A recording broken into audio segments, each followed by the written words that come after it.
YouTube Tamil மக்களுக்கு வணக்கங்க.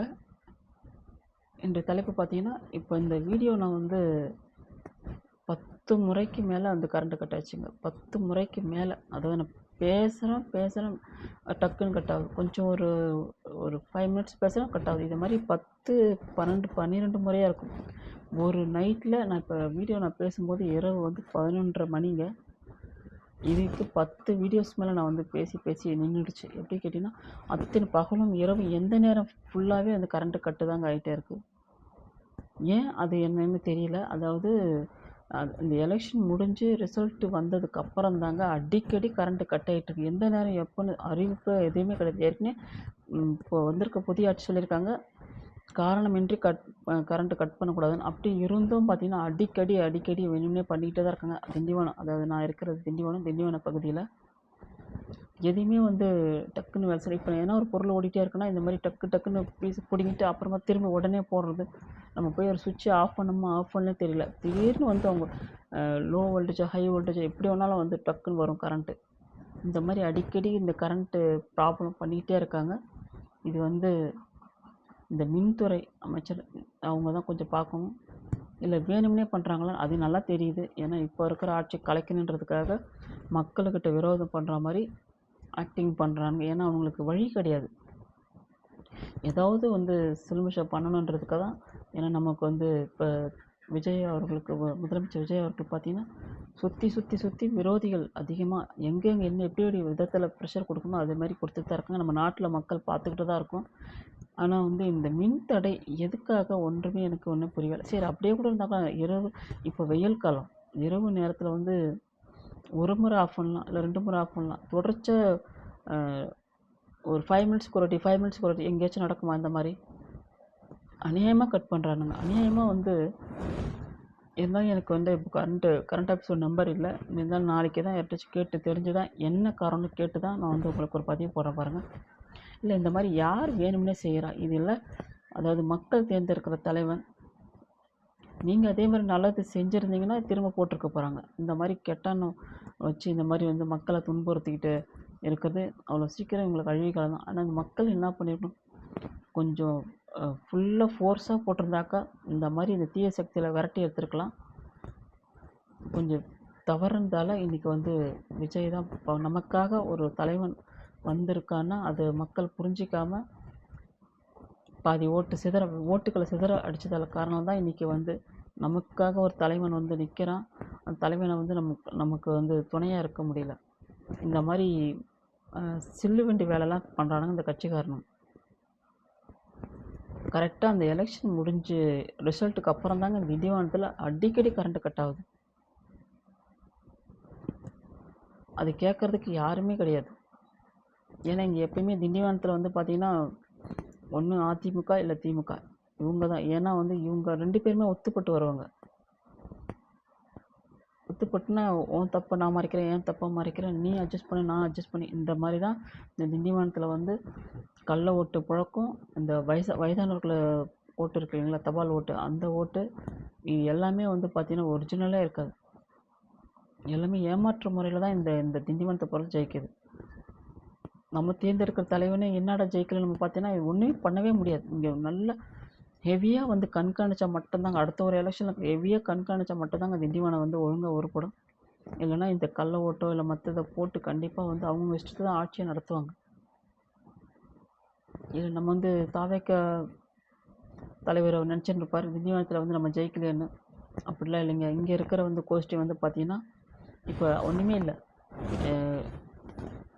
இப்போ எலெக்ஷன் வந்தப்போ பிரச்சாரம் பண்ண போவா இல்லைங்களா, அதில் வந்து பார்த்திங்கன்னா அதிமுகவுக்கு பார்த்திங்கன்னா ஒரு 100 பேருக்கு மேலே அந்த கொடியோட பின்னாடி பிரச்சாரம் பண்ணாங்க. ரெண்டாவது திமுகவுக்கு அதேமாரி ஒரு 100, 150 பேருக்கு மேலே பிரச்சாரம் பண்ணாங்க. ஆனால் தாவேக்காவுக்கு பார்த்திங்கன்னா ஒரு 10 பேர் கூட இல்லை.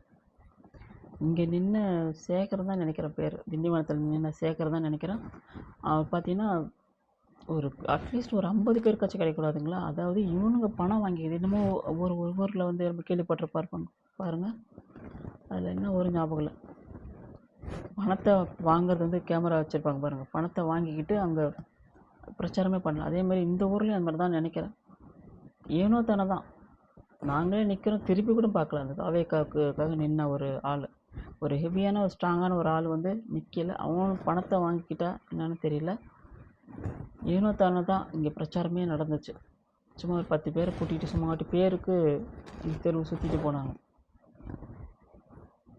அப்படி இருந்தும் நாங்கள் விசில் சின்னத்தை தான் போட்டோம். ஏன்னா மேலே இருக்க தலைவன் தான் முக்கியம், நம்ம இங்கே இருக்கவங்க முக்கியம் இல்லைன்னு.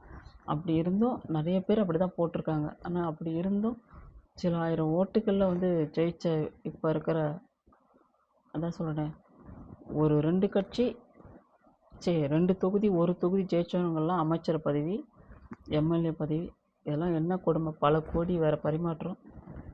இதெல்லாம் வந்து சொல்ல வெக்கமாக இருக்காது. நம்ம விட்டா நம்ம கூட மக்களில் வந்து ஒரு ஊருக்கு ஒரு ஆள் கட்சியை ஆரம்பிக்கலாம்னு நினைக்கிறேன். ஏன்னா அவங்கவுங்க தொகுதியில் ஜெயிச்சுட்டு போயிட்டு நம்ம வந்து கொடுத்துட்டு ஒரு அமைச்சர் பதவியை ஒரு பல கோடியை வாங்கிக்கிட்டு ஜம்முன்னு வாழ்க்கையை வந்து ஓட்டலாம். இது வந்து ஒரு அரசியல் வியாபாரம். யாருமே அந்த மக்களுக்காக பாடுபடுறவங்க யாருமே இல்லைங்க. நான் மின் துண்டிப்பை விட்டு நான் வேறு கதையை பேசுகிறேன். இருந்தாலும் ஒரு விஷயம் சொல்கிறேன் பாருங்கள். இந்த கட்சிக்காரங்க எல்லாருமே பார்த்தீங்கன்னா ஒரு கட்சி ஆரம்பிக்கிறது எங்கேயோ ஒரு தொகுதியில், அது வைகோவாக இருந்தாலும் சரி, அந்த கம்யூனிஸ்ட் இருந்தாலும் சரி, அப்புறம் இன்னும் முஸ்லீம் கட்சி யாராக இருந்தாலும் சரி, தில்லாக ஒரு ஃபுல்லாக இடத்துல ஜெயிக்க முடியும். ஒரு பாதிக்கு பாதிச்சு ஜெயிக்க முடியுதா பாருங்கள். சும்மா ஒரு இடம் 2 இடம் பணத்தை கொடுத்து அதை ஜெயிச்சு தக்க வச்சுக்கிட்டு அதை இன்னும் கூட்டணிக்கிட்ட போய் எங்கன்னா போய் சேர்ந்து அந்த செலவு பண்ண காசையும் வாங்கிடுவாங்க, எக்ஸ்ட்ரா ஒரு கோடியும் வாங்கிடுவாங்க, அவங்க வாழ்க்கையில் செட்டில் ஆகிடுவாங்க. இந்த நெப்போலியெல்லாம் வந்து பேசுகிறான் பாருங்கள்.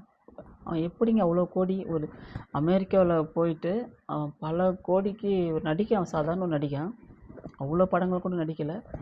அமெரிக்காவில் போயிட்டு சொத்துக்களோட, விவசாய நிலங்களோட வாங்கி, வீடு வாசலோட வாங்கி அவங்க செட்டில் பண்ணியிருக்கான எவ்வளோ கோடி அவன் கொள்ளடிச்சு இந்த அரசியலை கொள்ளடிச்சு கொண்டு போயிருப்பான். அவன் பேசுகிறான் விஜயை பற்றி. அந்தமாரி ஒவ்வொரு ஆளுங்களும் பார்த்தா காழ்ப்புணர்ச்சி. ஏன்னா அவங்களோட குற்றங்கள் வந்து வெளியில் வருது, அது திரும்ப மூடி மறைக்கிறதுக்காக நம்ம வந்து எப்படியாவது இந்த ஆட்சியை கவுக்கணும். ஆனால் மக்கள் கையில் தான் இருக்குது. இந்த மக்கள் எல்லாருமே வந்து, அப்புறம் இன்னும் முக்கியமான ஒருத்தன் பேசியே சாவான். அவன் இன்றைக்கி இப்போ ஏதோ ஒரு வீடியோ பார்த்தேன், பயங்கரமாக வந்து முதலமைச்சர் விஜய் வந்து ரொம்ப தாக்கி பேசுகிறான். ஆனால் ரொம்ப அளவுக்கு மீறி பேசுகிறான். அவன் என்னைக்காவது கண்டிப்பாக அவனை ஜெயிலில் பிடிச்சி போட்டால் தான் அவன் வந்து கொழுப்படணும்.